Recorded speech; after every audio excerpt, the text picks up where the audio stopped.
In today's show, let's recap all 10 games from Wednesday in the NBA. Michael Bolton. Thanks, Josh. It's Michael Bolton here, and it's time for another episode of the Locked On Fantasy Basketball Podcast. Let's get to it. Let's get to it, indeed. You are Locked On Fantasy Basketball, your daily fantasy basketball podcast, part of the Locked On Podcast Network.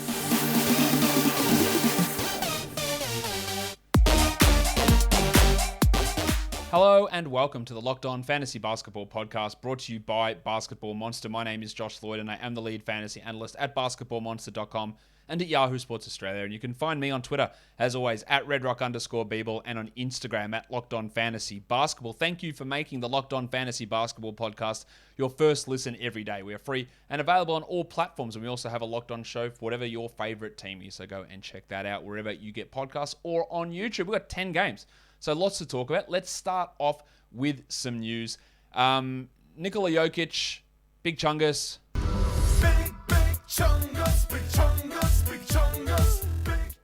Big Chungus has been cleared of structural damage to his knee. He is still sore, so there is still a chance he might miss a game or two, but looks like we've escaped a bad injury, which is obviously great news if you do have Jokic. While the Kristaps Porzingis situation continues to be annoying.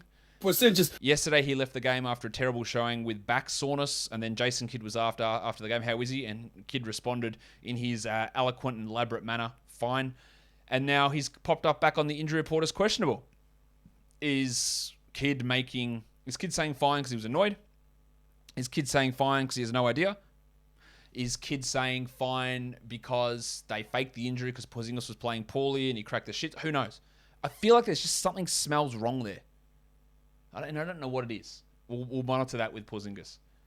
Some other bad news, Joel Embiid, dealing with knee pain still. He's still listed questionable. I think it was Ramona Shelburne reporting on ESPN that part of his lackluster play to begin the year is the knee problem that he suffered through the playoffs, the torn meniscus. This is obviously a horrible start to the season for Embiid from an injury perspective. To have the knee being this much of an issue now is not ideal. And then news came out that Zach LaVine has suffered a torn ligament in his thumb. Now, thankfully, he is going to play through it. It is on the non-shooting hand, but we'll see how that impacts him. While Dougie McDermott in San Antonio is out for at least the next 3 games with that knee soreness or knee swelling, I would be adding Devin Vassell. And if you don't get Vassell, you look at Lonnie Walker. I don't think they'll start Thad Young, but just watch that one. And then Keita Bates-Diop in deeper leagues is another guy to take a look at there. Now it's time for Trade Central. The most traded player over the last day is actually D'Angelo Russell. Had a pretty good game today, didn't he? These are some of the deals, and this just shows that his value is all over the place. Now, he's a player, and again, this is one of those guys where you can really target in trades, like Porzingis. People hate them, right? People just hate these guys. D'Lo is trash. He shouldn't even be in the NBA. Oh my God, why do I bother? Every time. Without fail, he cops this every time. He's clearly not that bad, but people overreact. And you can see by the array of different trades here. He was traded straight up for Miles Turner. Well, that's 2 guys really low in value at the moment. He was traded straight up for Kevin Porter Jr., who has been underperforming Russell. I would have Russell over Porter, I think, would I? No, it'd be pretty close, but that's where they are. He was also traded straight up for De'Aaron Fox. So someone's really worried about Fox, or someone really loves Russell. He was traded straight up for Tyler Hero. So someone hates D'Angelo Russell. He was also traded along with Porzingis for Christian Wood. So one of those two, Porzingis or Russell, is a throw-in. It just shows that his value is just so all over the place that it is worth knowing who you're dealing with in your league. How do they view Russell? How do they view other players? Because that is a wide array of players. Like from De'Aaron Fox to Tyler Hero, it's a big, big range of players. And Russell's appeal is so low in some spots and high in others. He's probably losing fans a lot more these days than gaining them, but it's not that there aren't people who do like him. So yeah, that's just something worth mentioning. Now, yesterday, people enjoyed the WATFO segment that I did. Again, shout out to Nate Duncan for having that segment on his show and allowing me to use it on this show. So what it is something we're going to look at the end of the year. Like, just what are the odds of a certain thing happening? Yesterday was a Miles Bridges one. I asked you guys to make a comment yesterday. If you are watching again on the video today, give me another WATFO to do for tomorrow. Today's WATFO is WATFO. Will James Harden... So what are the odds that James Harden is not a top 12 player at the end of the season? Now, that is on a per-game basis, using the rankings that I always reference. Not in points leagues, it's for category leagues. What are the odds that he is not a top 12 player this season? Harden, so far, for reference, is the 27th ranked player this year. I put it at 20%. I actually might go lower than that, but I think that he is going to be... I'm 80% sure he will be a top 12 player. So I say it's 20% that James Harden is not a top 12 player at the end of the season. So that goes into the spreadsheet so that we can check on that at the end of the year. 20% are my odds for that one on James Harden not being a top 12 player at the end of the year. Drop your next WATFO into the comments below. Just start it with WATFO and then put your question so I know how to get to it or how I know how to find it. All right, guys. You know, there's so many parts and makes and models of cars these days. It's impossible for a local chain auto parts store to stock everything that you would need. It's just impossible. And then you have to go there, line up, find the guy who's going to help you. Then you have to deal with his intimidating questioning. Get out of here. You've got access to computers in your phone and at home. So why don't you go to rockauto.com? RockAuto is an online family business serving auto parts customers for the last 20 plus years, whether it's brake parts, tail lamps, motor oil, or even new carpet. Rock Auto has everything you need for your car or truck. Why would you spend 30, 50, even 100% more for the exact same part? So, go to rockauto.com, find all of those parts available for your car or truck, and in their How Did You Hear About Us box, write Locked On so that they know that we sent you. Amazing selection, reliably low prices, all the parts your car will ever need, rockauto.com. Basketball is back. Football is rolling along, and the number one spot for you to place all of your football and basketball action is at BetOnline. Head to the new updated desktop or mobile website to sign up today for betonline.ag, and you get a 50% welcome bonus on your first deposit by using our promo code LOCKEDON. From basketball, football, the World Series, NHL, UFC, and boxing, right to your favorite Vegas casino games. Don't wait to take advantage of all of the great offers for the 2021 season. BetOnline is the fastest and easiest way to bet on all your favorite sports. BetOnline is where the game starts. Okay, let's now look at the top ads over the last little bit of time. Now, it's not all day because I did a waiver wire show earlier today. If you didn't know, you can go back and check on that earlier. These are who have been added the most and dropped the most since we did that waiver wire show. Carmelo Anthony up 2%. No idea why. He is not a 12-team league guy. You can drop him. Wasn't even a worthy streamer today with so many games on. Alex Caruso up 9%. I'm sorry, 1.9%. That's 2%. Mainly because of his steals and the fact that he plays on Thursday, which is totally viable to stream him in for Thursday's game. Kevin Love up 1.5%. I wouldn't have done that. Again, not really going to use him today, and I don't think he's a long-term 12-team league guy. Hassan Whiteside, amazingly. He is performing the world. He's doing what he needs to do. Getting blocks, rebounds, field goal percentage. It's enough to stream in if you need those categories. That's it. Finney Smith's up 1.3%. That's a streamer for tomorrow, while Bobby Portis is up 1%. And he's back, and Brook Lopez is not. I think Portis, while I don't think he'll be as good as he was last year, he is absolutely fine to roster in a 12-team league. In terms of the drop side of things, these guys have been dropped the most. We look at PJ Washington Jr., we look at Nemanja Bjelica, Marcus Morris, and John Wall, all down in the last few hours. Makes sense. They should not be 12-team league guys. And that will then bring us to talk about the games. And we start with Charlotte versus Orlando. The Hornets get the win in the end on this one, 120 to 111. The question that people are going to be having is what is going on with LaMelo Ball? And it's a legitimate question because he played just 24 minutes here. He's gone over 30 minutes just once this season, and that was the game that was an overtime game. So probably would have been under 30 in that one. He has picked up early fouls in every game, and that's meant Borrego's taken him out earlier. But he's also gained a lot of trust in Ish Smith, and Smith ended up closing this game. LaMelo wasn't at his best, 7-6 with 3 steals on 21% shooting, but still, despite all of this, he's still the 25th ranked player in 28 minutes a night. There's significant room for him to improve from here, and I think he's going to continue to get the opportunities to show that he should be playing 32 or 33 minutes. It's just been a frustrating start. Gordon Hayward had been bad the last 2 games, but he was great here with 24, 5, and 5. He hit 2 threes, he had 2 steals, he had a block, and he shot 69% from the field. Giggity! Well, Cody Martin had 5 assists and 4 steals. Now, Martin's the 99th ranked player this year. He should not be treated as a top 100 player, and you should not deal with him in that way. Like, he's a streamer at best. Miles Bridges continues his excellent form, 31-6 with 5 threes, a block, 52%. The efficiency is just there every single game. He remains the 10th ranked player this season. I think it's real. I think it is. Mason Plumlee, 14-10 with 4 assists. He's a must-roster guy, while Oubre is not. When Rozier comes back, it's going to get worse. 4 points in 28 minutes. He's ranked 169th so far this season, Oubre. Giggity! Despite Rozier being out and him playing 31 minutes a night. It's just not enough there for me to look at him and label him as absolute must-roster. If you have him, sure, hold on, whatever, deal with it. Right, but he's not a guaranteed must-hold player under every circumstance. Jalen McDaniels, a little bit of a blow-up here. 16 points, 4 threes, 4 rebounds, 3 assists, 2 steals, and a block. I wouldn't read too much into that. When Rozier and Washington come back, he's not going to be able to maintain that level of production. For the Magic, Mo Bamba. 1, 2, 3, 4, 5.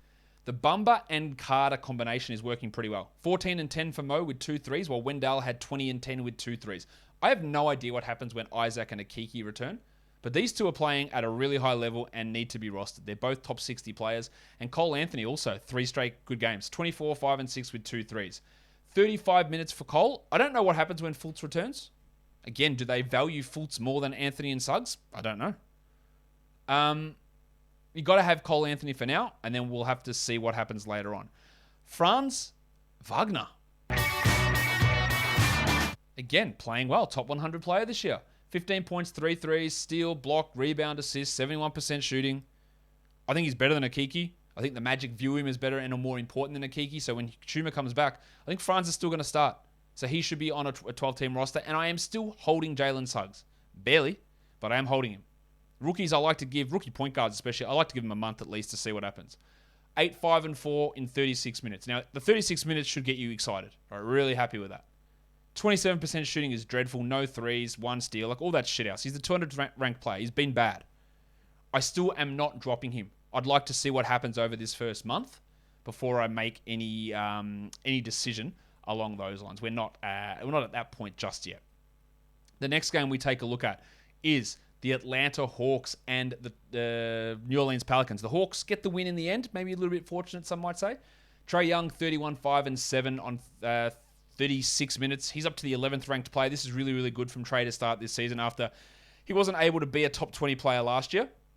Really good to see him stepping up. While Johnny Collins, early foul trouble, ended with 4 fouls. He had 16 and 12 in 25 minutes. So his production is about the same as where it was last year. While Capella can't hit shots for some reason, Clint. 5 points, 25% shooting for the Kerner. He had 12 boards, a steal, and 3 blocks. That's a real buy low if people are panicking. Oh, is his minutes low? You know, what's going on with his injury? Why can't he hit shots? Just look at him as a top 50 guy and buy low. Encouraging signs from Bogdan Bogdanovic in the fact that he played 31 minutes. He still only had 12 points on 12 shots with 3 rebounds and 3 assists, and he's not a top 150 guy so far. But he is a clear hold for now. While Cam Reddish, this was the worry I had with Reddish, is that he was doing so much on this really high usage and really high efficiency that when it came back, it wasn't going to make sense. And he had 5 points in 24 minutes on 20% shooting. He was fine to add, to see where it went, to write it out. If you want to move on, move on. I think we might be getting there with DeAndre Hunter as well. 29 points, 13 minutes. This is like rookie DeAndre Hunter. Not getting many shots, not putting up any stats. 13-2-0 is shithouse. 185th ranked player this season. Like, I will hold, but I'm not giving him a huge leash. I don't think the upside's high enough to do that. We had the season debut of the Italian cock. Hands off my cock! And Danilo Gallinari, 9 and 7 in 20 minutes. Don't even think about him as a 12-team league guy. While Kevin Huerter, old fan of pants. Get that garbage out of here! 2 points in 24 minutes on 13% shooting. He should not be on a 12-team roster. Not even remotely close to one. Shouldn't even be sniffing around. Not even close to one. For the Pelicans, Jonas Valanciunas. Jonas Valanciunas. I'd really be looking at selling high in Valanciunas.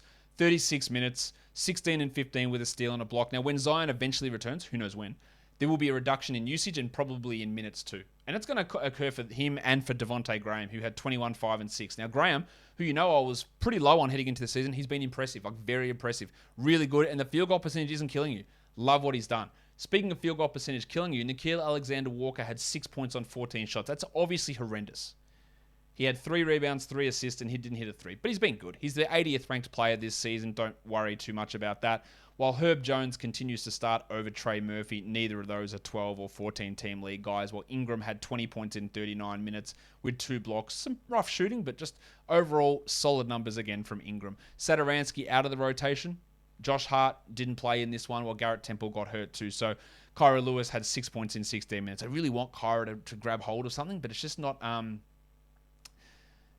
happening at this point, is it? He's just a little bit off, and he's not quite where we need him to be, unfortunately.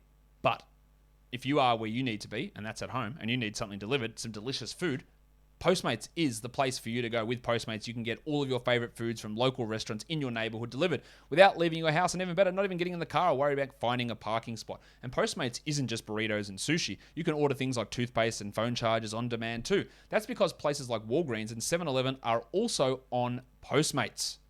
Your favorite part? The app lets you know when your food and your items have been delivered. Everything's right outside your door. That never gets old. So just download Postmates on iOS or Android and find your favorite foods and the one thing that you forgot to get from the store and get it delivered on demand. And for a limited time, Postmates is giving just our listeners a little something. New customers will get 50% off your first 5 orders of $50 or more when you use the code LOCKEDONNBA. The code is LOCKEDONNBA to get 50% off your first 5 orders of $50 or more. Max savings of $100 per order. Just download the Postmates app or sign up today. It's super easy. Offer is subject to change and taxes and fees apply. Offer valid for 30 days after you add the promo code to your account. Maybe you need Postmates to pick up some Sweatblock, because Sweatblock is the doctor created and doctor recommended clinical strength antiperspirant. This is one of the strongest ones that you can find. It's been around for ages, but if you suffer from excessive sweating and you have that problem with sweat staining your clothes and being an embarrassment in social situations, Sweatblock can help. Right? Sweatblock is doctor created, as I said. You get the wipes, you wipe them on, you wake up the next morning, you have a wash, then you're ready to go. And it covers you for up to 7 days. And it doesn't just have to be your armpits. You can put it on your chest, on your back, on your feet. And yes, I'm still doing this ad read. You can use it anywhere. Wink, wink. You can use it absolutely anywhere. Giggity wink. Anywhere that sweats. Sweatblock is available at Amazon and CVS, but if you use our promo code LOCKEDON, you can get it for 20% off at sweatblock.com. All right, sweatblock.com. Let's go through to the next game. It is the Indiana Pacers and the Toronto Raptors. Big win for the Raptors. Big win. 118-100. And of course, whomst amongst us couldn't have foretold that playing 40 minutes a night of Malcolm Brogdon might lead to a lower body leg muscle injury. Stunner. Brogdon pinged a hammy. 22 minutes for him, 18-5-5. Now, I've never really criticized Rick Carlisle for playing guys a bunch of minutes, but this shit has been insane all season. I hope for Brogdon's sake, and anyone who has Brogdon, that it's not something that keeps him out a long time, but it's just ridiculous shit to do. I was worried about Sabonis heading into the season. He made me look stupid, and now the last 2 games, he's made me look like maybe I shouldn't have said I was stupid so quickly. 9 and 8 with 2 steals and a block. Usage just absolutely non-existent in this one from Sabonis. These were the worries I had about him heading into the season. These were the worries I had about him in the preseason. It wasn't good. Don't panic or anything, but it wasn't good. But maybe do panic about Miles Turner. 23 minutes, 10 and 7. He still blocked 3 shots. I don't understand what Carlisle's doing. Just play the dude more minutes. You played him big minutes one game and he had 44 points. And now you're playing him 20 minutes a night. The entire NBA undervalues this guy, and I'm convinced. And I don't know more than any. People ask me this question, Josh, which team could you do a better job of coaching than the NBA coaches? And the answer is absolutely none. I couldn't do it. But that doesn't mean it's not stupid to play Miles Turner 22 minutes a night. I could make decisions to help with rotations that make more sense than this bullshit. Still have to hold Turner, but it's frustrating. Now, back to Brogdon. I should have referenced this earlier. With him out, I wouldn't be surprised if they start Brad Wanamaker. I wouldn't add him in 12-team leagues. I'd add him in like 16s. And I would be adding Timothy John McConnell in 12-team leagues. McConnell had 8 points and 3 assists in 20 minutes. And that was another one of those ones. I was like, I'm not drafting this bloke. I'm not interested in him at all, because I just don't think Carlisle's going to like him. And that has absolutely panned out. But there is an opportunity now for McConnell to get value back if they play him 30 minutes without Brogdon. So keep an eye on that. Terrible from Justin Holiday, 3 points. Well, Chris Duarte has really started to ease off a little bit since that first game, but 14, 4 and 1, 2 threes, really solid. No Karis LeVert yet, but if Brogdon misses, then LeVert comes back. That does help Duarte out. He should be rostered in all leagues, but that oh my God, the most NBA ready player in the world. He couldn't be more NBA ready than NBA readiness if NBA readiness was something. Like, that's, the sort of bullshit was going on about it. He's fine. He's a rookie. He's up and down. He's going to have some moments. He's a must roster player, and let's just see where it goes from here. But he had 14 and 4. Not a great 9. He is slowly coming down at the moment in terms of production. And Isaiah Jackson looked like a relatively serious knee injury. I hope it's okay. We don't have any update on it at this point. We hope he's going to be all right, but that's not ideal. I really, really like him long term with his fantasy value. But yeah, it didn't look great the way he was getting carried off. And guys, there were people adding O'Shea Brissett. You don't need to do that. 6 points in 21 minutes for him. For the Raptors, I was high on the Raptors this season, and then they shit the bed in the opener, and I was disappointed. And they've been great ever since, pretty much. Your man, Freddie VanVleet. A lot of panic about him, picking him in the second round. 26, 10, and 6, 6 triples, shot well. He's now the 33rd ranked player. He's coming back. He's good. While the Jedi, OG Anunoby. But what about scarves? OG. Balenciaga Stop, ones. OG. You better stop, OG. 25 points, 4 threes, 3 assists, 5 steals, and a block. Excellent stuff from Anunoby. He's again jumping up. He's number 40. Let's talk Scotty Barnes. 36 minutes, and his first quarter was really bad. And then after that, he was excellent. And finally, the assists came. 18, 7, and 7 with 2 blocks. Now, at the time of the draft, of all the work that I did at the draft, I thought it was absolutely stupid for the Raptors to pick him at number 4 ahead of Jalen Suggs. I had Barnes at like 8 or 9 maybe. I was really concerned about his shooting. He was coming off the bench for Florida State. How could he work on offense? And so far, I happily admit that I'm wrong. He's been awesome. He's not the player that, mate, he's Draymond Green. He's way better than Draymond Green. Some people tell me some stupid shit, right? And it gets me frustrated. He's been awesome. There is no denying that, and he is a must-roster player. There are going to be ups and downs. There is no doubt about any of that.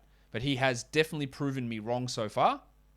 Whether I would take him ahead of Suggs again if I did the draft, I probably wouldn't, because I'll just lean a little bit more onto my thoughts on Suggs pre-draft. But I'd probably move Barnes to 5.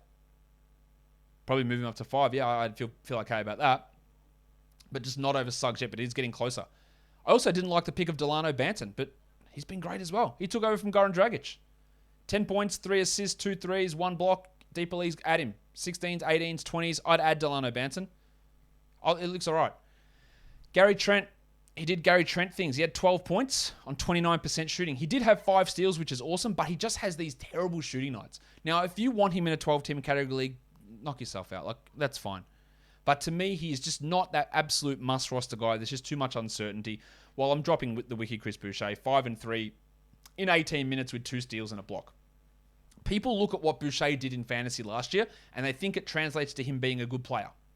He is not a very good player. He is fine as a 29-year-old journeyman backup. But why? Why is Nurse doing this? He was so good. Is he, though? No, he's not. Like, he's totally fine in a small backup role. And then when guys come back, when Siakam comes back, I don't know where the hell he fits. All right, I wouldn't be bothering with him in 12-team leagues. Ken Birch is a clear drop as well. And Precious Achiuwa. Now, the profile is there, right? Young guy, starter, double-doubles, 27 minutes a night.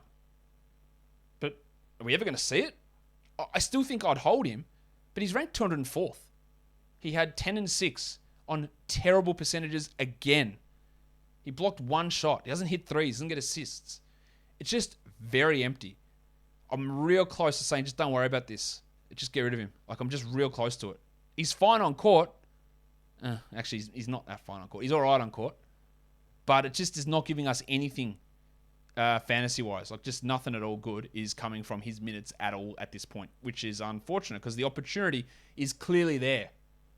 Let's go on to the Wizards and the Celtics. The Wizards get the win, 116-107. Montrezl Harrell, 38 minutes, 25 and 11 with 2 blocks on 77% shooting. Just in case he's available in your league, please go and add him. Daniel Gafford suffered what looked like a serious knee injury. Banged into Jaylen Brown, grabbed the back of his knee immediately, couldn't put any weight on it. Went off and he went, oh shit, like, that's bad, man. Like, that's real bad. And then the Wizards say, he's actually questionable to return with a quad contusion. You go, what, did you get a dead leg? Well, what happened to him? A corky? And then he was ruled out straight away after that with that quad contusion. And then Woj tweets, he's actually getting an MRI Thursday. And then Montrezl Harrell says, no, we think he's going to play. So I don't know what it is. I would expect On a back-to-back, he probably misses on Thursday, but it looks like he might have escaped some long-term damage. The future MVP, Kyle Kuzma, did his best Precious Achua representation with 36% shooting and 50% from the line. He had 12 and 8 with 2 steals and a block, so that's nice. He's probably a 12-team league guy for now. I just don't think I know that it's going to persist when Hachimura returns. They're both as bad as each other in terms of fantasy upside, but they could just eat into that minimal upside they have. Good game from Dinwiddie with 22 points in 30 minutes. Good shooting, but 1 steal, 3 assists, some low peripherals, but he's been excellent this year. And Brad Beal has not been excellent. In fact, he's been pretty poor. 17 and 10 with 3 steals for Beal. He's the 69th ranked player at the time of me recording this. Giggity. That's a massive buy low for me with Beal. Massive. While KCP had 11 points with 3 threes and Abdi had 8 points, sorry. Just not enough for him, not enough of a role, and Bertans is obviously not a 12-team league guy either. On to Boston. Something's wrong here. Lots of talk from this team about something that happened at shoot-around. Ime Udoka coming out, calling out Jaylen Brown for basically a lack of effort. He says, how can he come out and have these big games and then turn up the way he did today? That's pretty weird. Now, Brown wasn't great. 13 points on 16 shots with no peripherals. He's still the 34th ranked player, but he's been very up and down. While Tatum was horrible with shooting as well. 41 from the field and 50 from the line, but 23 and 7. Let's talk Dennis Schroder, who you know that I don't think is a particularly good player, but he was good. 22 points, 6 assists, 2 steals, and 4 threes. He played 34 minutes. How did he get to those minutes? Well, they went with a really short rotation. They played a 9-man rotation, which included 9 minutes of Jabari Parker, Neesmith and Pritchard out of the rotation, and Romeo Langford injured. If they bring Langford back, that might cut Schroder down. I would add him. I don't know how much confidence I have in him maintaining this value, but I would add him. Horford had 16, 11, and 4, while the Rock DJ had 13, 11, and 4 blocks. And that's great to see because the 2 games that Williams had played next to Horford had been bad, so it's good to see them both have a good game together. Marcus Smart had 7 and 2, just horrible shooting. 3 steals is nice, but 14% is rough. He's still a top 100 player, despite being one of the worst shooters in the NBA at this point. But, you know, it gives us hope that there can be an improvement there. Let's go on to the next game, the Miami Heat and the Brooklyn Nets. The Heat win against Brooklyn 106-93 on the road. Jim Butler putting up some big numbers. Because he's my butler. 37 minutes, 17-14, 7 assists, 4 steals and a block. He is getting steals in just gigantic amounts. He's averaging them at a massive. It is probably going to be a drop, but it's been huge. While Kyle Lowry is not doing anything offensively, 9 points on 8 shots, but 9 assists and 6 rebounds. Again, people panicking about Lowry, I'd buy low on him. The Undertaker, Dwayne Dedman. I don't think I have the sound for that anymore. 14 and 9 in 17 minutes. He has been excellent on a per minute basis. And a 16-team league, you want to look there. While Bam Adebayo. Bam, bam, bam, bam. You know that I was not keen at all on taking him at the turn of the first round, which some people were. I was a little bit cautious about where he fit in the second round because I was worried about what Kyle Lowry would do. Bam is the 56th ranked player this season. He had 0 assists. He's getting like 2 a game. That was his value. It's gone. It's not coming back, I don't think. He had no steals, no blocks, no assists in this game. 24 and 9 is nice, but that doesn't cut it for fantasy. While he is a bit of a buy low, I would not be expecting Adebayo to be a top 20 player from here on out. Duncan Robinson, Jack Armstrong. Get that garbage out of here! 6 points with 2 threes. He's a streamer. While Tyler Hero, predictably, the shot wasn't going to always fall like this. He had 29% shooting, but still 14 and 8 in 27 minutes. He is a must-roster guy. While Markieff Morris didn't get those minutes over PJ Tucker. In fact, PJ played 32 of them. He had 15 and 7. That was a good game from Peach, but he is just a very much deep league guy. On to the Brooklyn Nets. Let's start with Jimmy Harden. 36 minutes, 14 points on 12 shots. That's rough. 7 rebounds, 7 assists, 3 threes, 1 steal, 1 block. All that's good. He hit 25% of his twos. And then after the game, he said, look, I was still rehabbing my hamstring in the offseason, so I didn't get to play pickups. I'm still working myself into form. Fingers crossed that's true. I am buying absolutely low on Harden. As I said earlier, I think he's going to be a first-round player. I'm buying low. But it's just consistently bad at the moment. Steve Nash makes some weird decisions. And one of those weird decisions was deciding not to play Bruce Brown, but to play Javon Carter and James Johnson over him. Baby shark, 30 35 minutes for Brown as a starter, 12-5 with 3 steals and 2 threes. I think he stays as a starter now the rest of the year. He's a strong 14-team league ad. While Durant had 25-11 with 1 steal and 2 blocks. You could even add Brown, I guess, in 12s if you wanted to. Well, Joe Harris, nice game, 15 points, 5 threes. He's a streamer. I wouldn't look at him as a must-roster 12-team league guy. Patty Mills, 0 threes. He did have 5 assists, but I do not think that Pat Mills is a 12-team league must-roster guy. Him and Joe Harris, just stream him in when you want threes. And then Aldridge had 6 points in 12 minutes. Griffin played 19 minutes for 6 points, and there was no Nick Claxton. Aldridge in 12s can go. Griffin's not anywhere close to that. They're just not looking good, which, to be honest, sorry Nets fans, is actually really good. It's so good that they're not looking good because they don't want a team to come out and blow everyone away and us to go, oh, well, it's just the Nets going to win it. I love that they're struggling. I love it. It's so good. It makes me feel so much better about the season with them struggling. Speaking of struggling, the Los Angeles Lakers went to play the Oklahoma City Thunder, the NBA's worst team. They were up almost 30 points and they lost. Let's start with Russell Westbrook. As is the story with so many games in Russell Westbrook's career, on the surface, it looks great. 20-14, 13 assists and 2 threes. That's really good. 40% shooting? Like, piss off. 67 from the line? Dreadful. And then getting ejected? Idiot. He's the 83rd ranked player in category leagues this season, Russ. He does get more counting stats when LeBron is out. There's no doubting that. This is why so many people were cautious about drafting him. He was going in like a 50s. The fit in LA is weird, and it's weirder when LeBron is there. Him getting ejected, and I hate this. I just despise this. They got upset because Darius Bazley intercepted a pass on a steal with like 10 seconds left and then ran home and dunked it. And you get upset and you have a go at him. Because you got your feelings hurt. Big tough guys. Don't do a dunk on us because we're losing. Like, be better. Don't throw a lazy interception pass. Who cares if someone showboats on you? Get them back next time.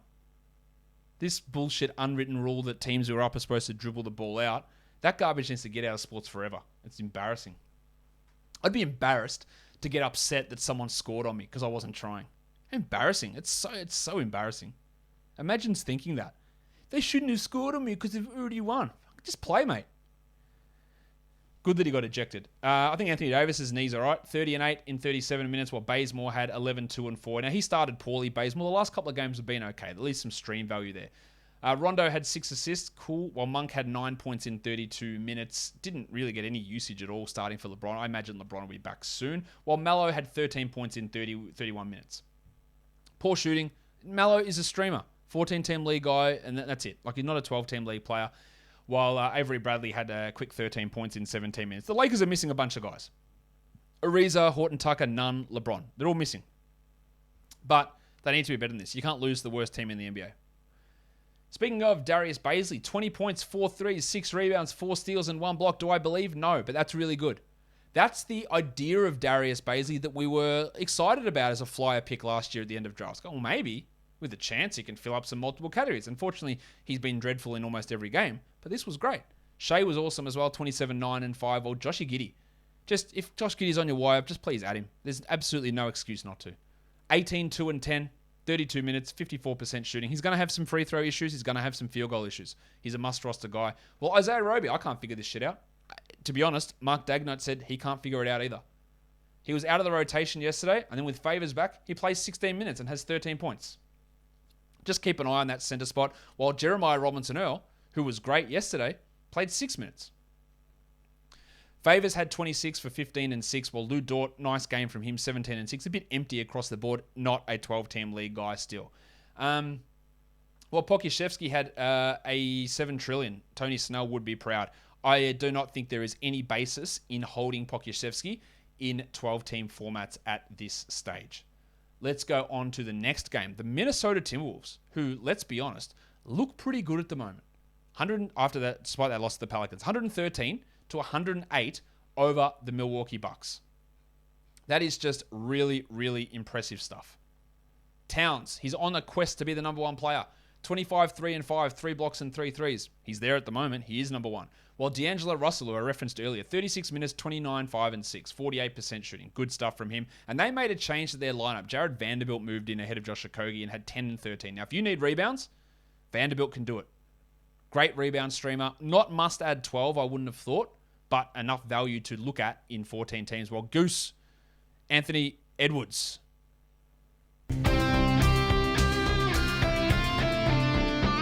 He had 25, 7, and 3. And Pat Beverley, don't ignore Patrick Beverley in 12-team leagues. 6, 6, and 7. And Jaden McDaniels, again, minuscule usage, but 11 boards and a block. He has value for those certain areas where he provides it. Malik Beasley, drop him. 6 points with 2 threes in 17 minutes. For the Bucks, Giannis Antetokounmpo. Giannis Antetokounmpo. 7 of 9 from the line, 40 and 16 with 7 assists and 3 blocks is a gigantic performance, while Middleton had 16, 5 and 5 and 3 steals, but not much else apart from that. Pat Connaughton, not a 12-team league guy, 6 points in 30 minutes. Bobby Portis eased back for 15 minutes and 6 points. Again, he can be a 12-team league ad, but he's not going to be as good as last year.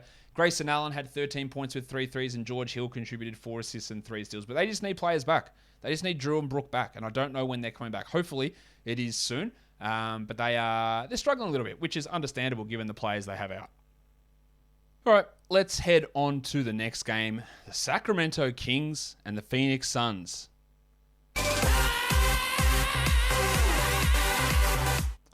The Kings win it 110-107 on a buzzer-beating fadeaway 3 by the pencil Harrison Barnes.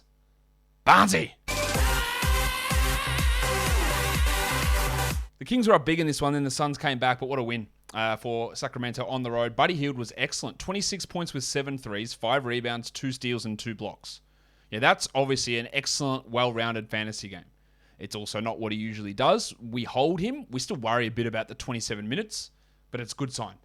Barnes is a big sell high. 39 minutes is a lot. 22 points, 9 rebounds, 4 assists. He's a top 20 player so far this season. It's not going to stick at that level. But again, if you're not getting really high numbers back, just hold and just enjoy it.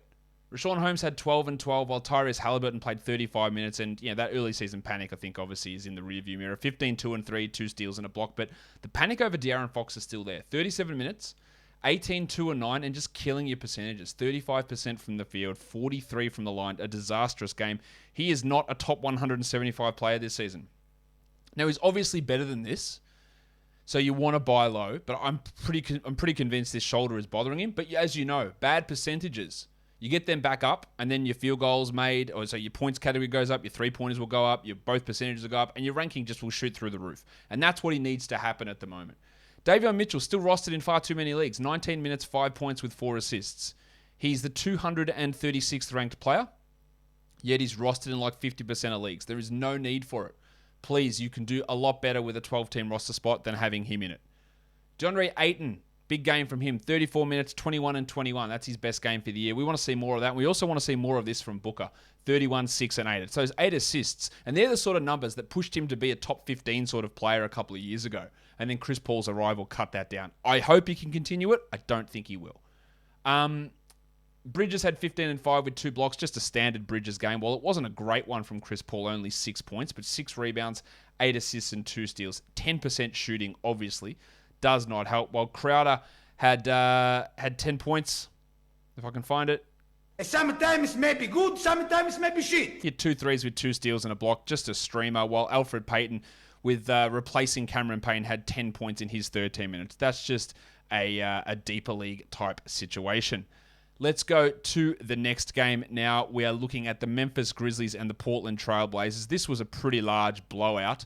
116 Portland, 96 Memphis. Ja Morant, pretty good still, but not at that upper echelon he was before. 17, 9 and 10 with 3 threes.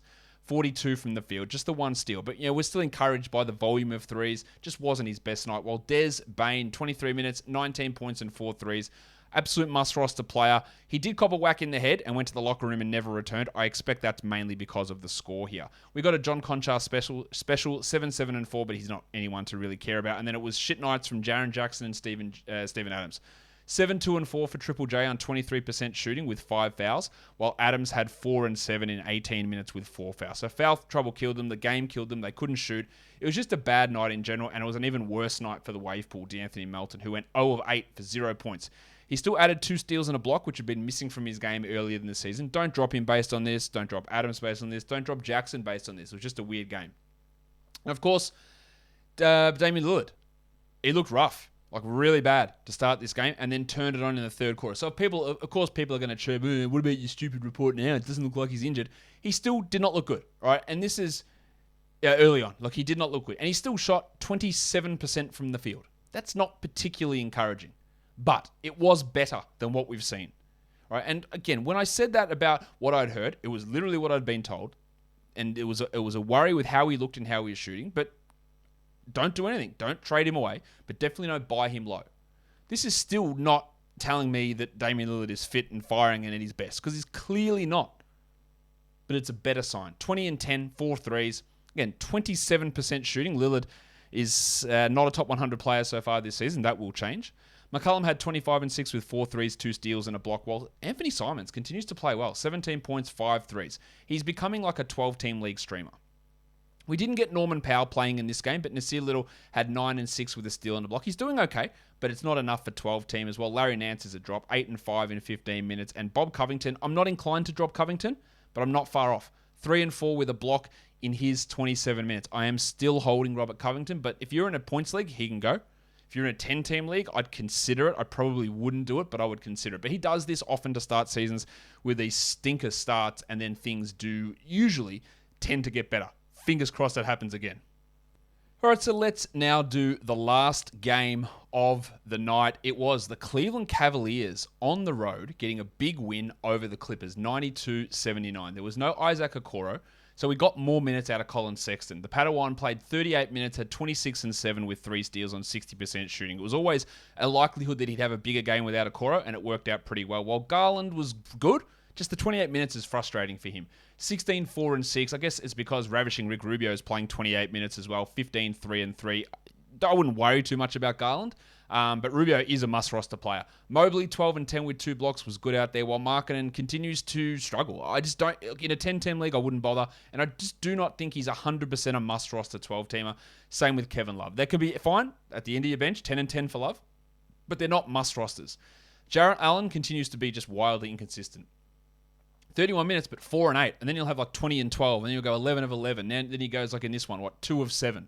He's just all over the place. The numbers are still pretty good, but he is inconsistent, and that's just what happens when you're a player like Jarrett Allen, who's not established as high-end guy. We also got 21 Lamar Stevens minutes in place of Isaac Okoro here, but really good performances from Mobley and Rubio, Love and Markkanen as fringe 12-teamers. While for the Clippers, it's pretty disappointing. Not a great night from Paul George, 12 points on 20 shots, but he brought the steals again, as did Eric Bledsoe, who only had 6 points, but Bledsoe had another 3 steals and 3 assists and remains a 12-team league guy, as does Reggie Jackson, who had 16 and 4 with 3 threes and 3 assists. Batum chipped in with 16 points starting for Marcus Morris. I wouldn't look at him as must roster, but 14 teams for sure. And then Zubats, I think, is over-rostered. Terrence Mann, I reckon, is maybe a bit over-rostered as well. He probably should be a 12-team league guy, but I think he's not quite as good as some of the hype makes him out to be.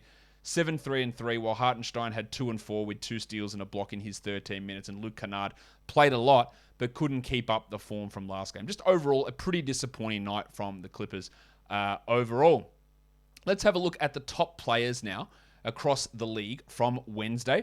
In category leagues, Giannis was number 1, Buddy Hield number 2, Towns at 3, VanVleet at 4, Hayward 5, 8 and 6, Darius Bazley at 7, Westbrook 8, Durant 9, and Jimmy Butler at 10. And then if we look at those guys who are rostered in under 50% of leagues, Bazley at number 1. I still think he's more of a streamer or 14-team league guy. Same with Cody Martin. Anthony Simons, I don't hate as a 12-team league option.